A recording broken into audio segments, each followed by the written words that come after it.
Hi, and welcome to another episode of Hot Takes with me, the Silver Fox. And we have a piece here that I suspect very few people will have seen. It's in the Spectator, which is not a huge kind of publication. So I suspect, like I say, most of you will not have seen. Those who will have seen will only notice that it was out today.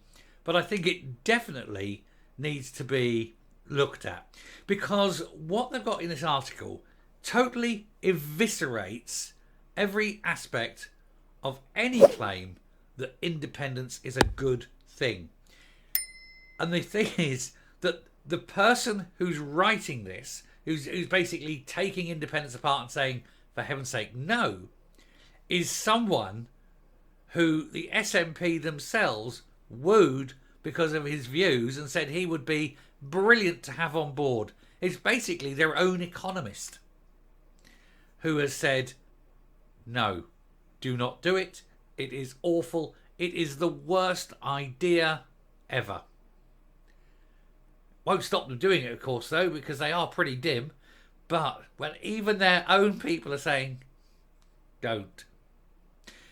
Let's take a look and let's go on a journey through the looking glass as far as the SNP is concerned, to a world where they are told by experts that it's a really bad idea. Here goes. Right, as you see, it's in the Spectator, so proper journalism now. It's not that hack stuff you get in the tabloids. This is well-written stuff by respected journalists. So it's people who know what they're doing. So anyway, the SNP's star economist eviscerates the case for independence. He says, you can't really say that Brexit is the worst thing ever and then commit the biggest Brexit of all time. And there he is. Looks like he's on the front cover of Queen. And yeah, doesn't need another 3 of them. Please God, no. Anyway, he's only gone and done it again. Mark Blythe, born in Dundee, but now Professor of International Economics at the prestigious Brown University in the United States, the man who was wooed by the Scottish Government to join its Economic Advisory Council in 2021 in the obvious hope that he would lend credibility and maybe a touch of stardust to its case for succession, has eviscerated the economic arguments for splitting from the UK. Because of course he has. This is an expert. And of course it's like anything. The last thing the SNP want are experts. They hate experts because experts tell the truth. Experts tell it as it is. They don't put opinion in. They put facts in. And then they draw conclusions from those facts. That's not what the SNP wants to hear.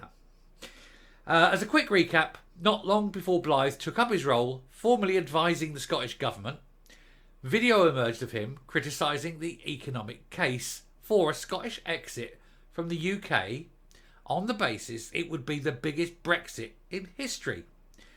He's saying it, meaning the UK, has been together for over 300 years.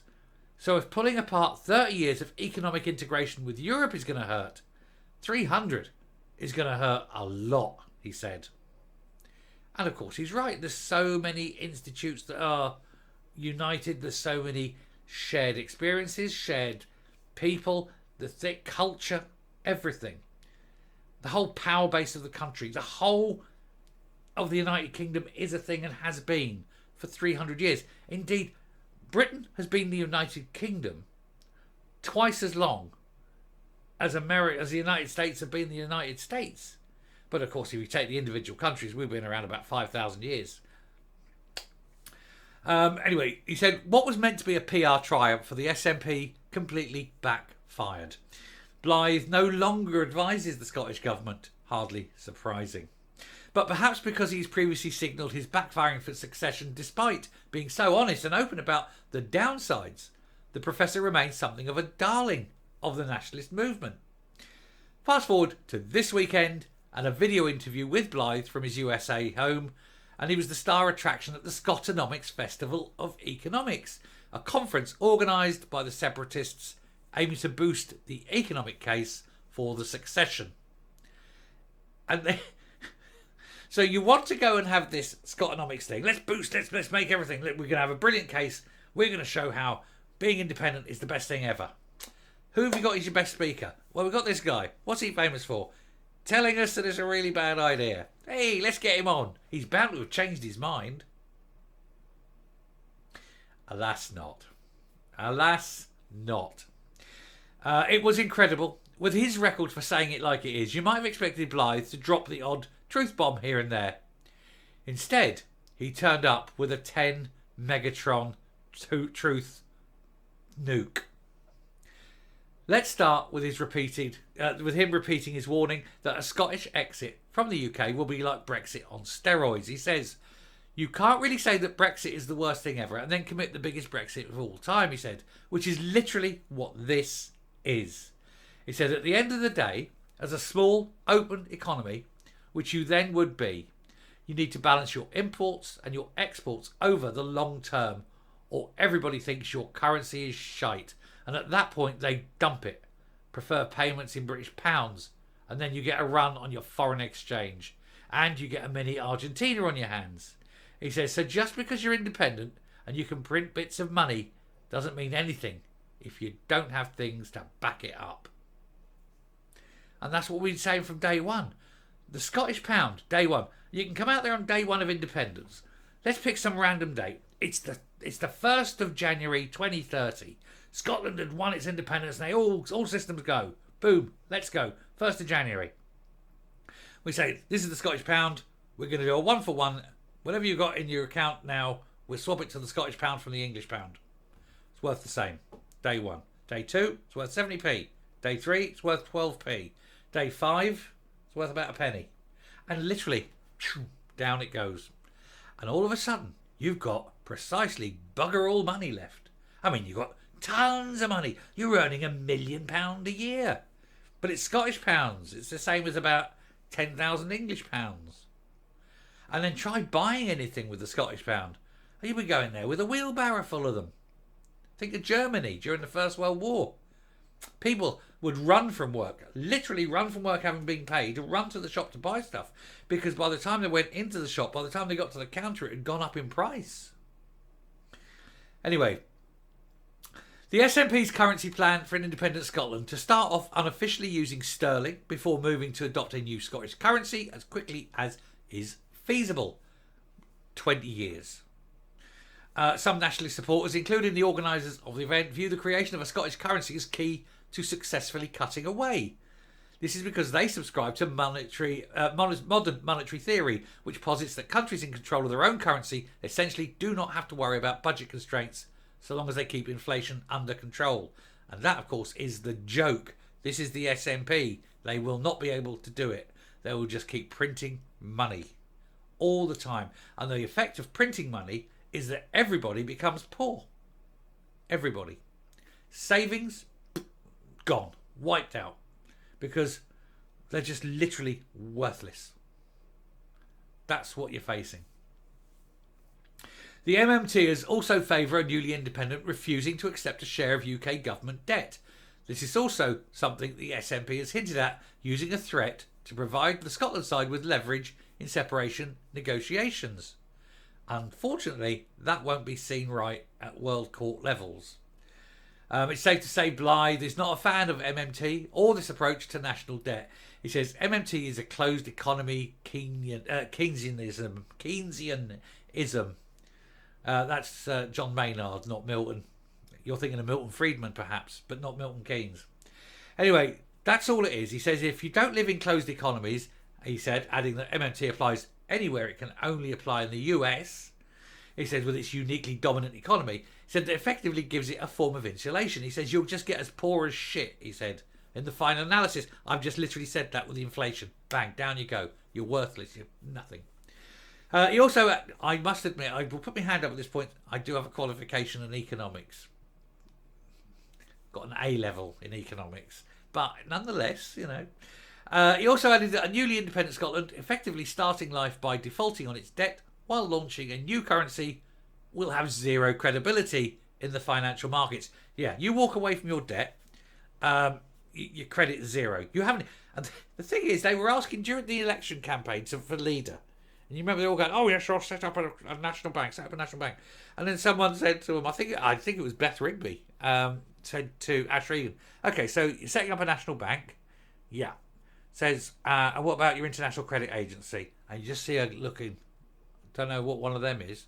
Well, surely you've got some way of marketing the currency based on your income, your outcomes, and you're tying that to your trade levels. Not a clue.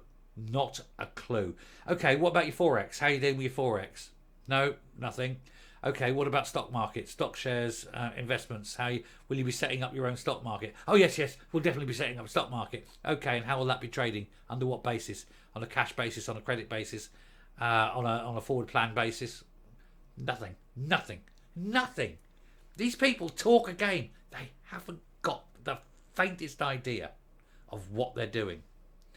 So do you think that Scotland's own currency is going to be a high-flying, powerful, supercharged currency of the future?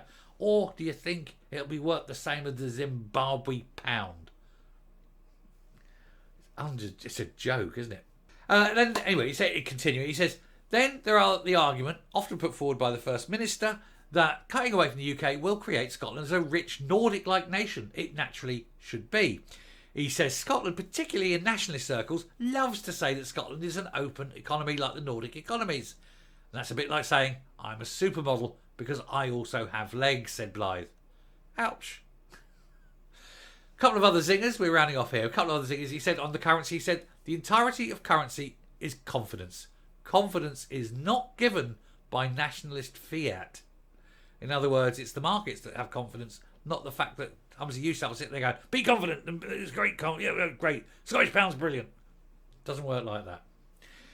On the argument that became independent will improve energy security, he says your energy infrastructure is owned by asset managers.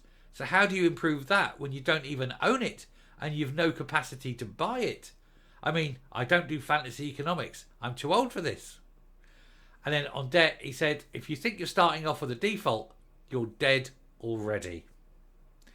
This is what happens. You get proper people with intelligence who've done this. And the SNP get slapped in the face with reality and they don't know where to go. Blythe is the author of the anti-austerity books Angrynomics, and he was no doubt asked to be interviewed for the conference to provide the proceedings with a bit of star quality. He gave us much more than that. His honesty on the economic cost of independence is to be applauded. If only his audience of committed nationalists could be so open to reality. Not a chance. They're independents. Reality passed them by a long time ago. Coming up. I do like it when the SNP are having to face the real world. They have to face reality. They have to see that the facts are not the same as what goes on in their minds. And especially when it's from experts. And even better, when it's experts that they have appointed. They don't like it, of course, because it doesn't fit, does it? It does not compute with their predisposition to independence. But Scotland, as an independent country, would die overnight. It literally would. You're being led by people who don't even know how to operate a country. Never mind create one from scratch. And as for economy, well, we've seen how bad the Scottish economy would be when they've only got a little bit of control. Imagine how bad it would be if they had total control. I tell you, they'd have to build a wall. They'd have to build a very high wall with watchtowers and dogs and machine guns.